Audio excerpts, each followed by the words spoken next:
La crise grecque continue de faire des dommages collatéraux en Europe.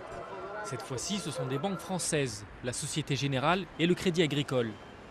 L'agence d'évaluation financière Moody's a abaissé d'un cran la note de ces deux banques.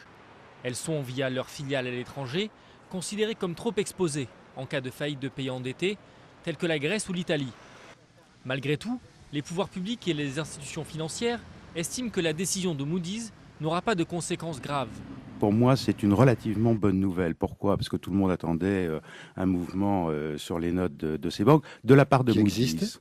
De la part de Moody's, tout simplement parce que Moody's avait dit il y a 3 mois, je mets sous surveillance et je dirai ce que je fais. Elles avaient une très très bonne note par rapport à l'ensemble des banques européennes.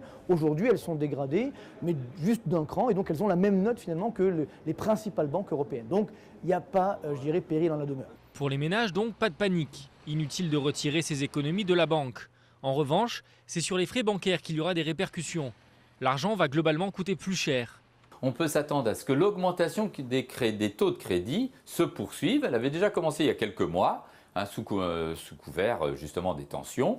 Et on peut craindre aussi que la tarification bancaire se fasse encore une super niche de profitabilité pour les banques. Le gouvernement a lui tenté de rassurer en affirmant qu'il n'y avait aucun problème de solvabilité ou de liquidité pour les banques françaises.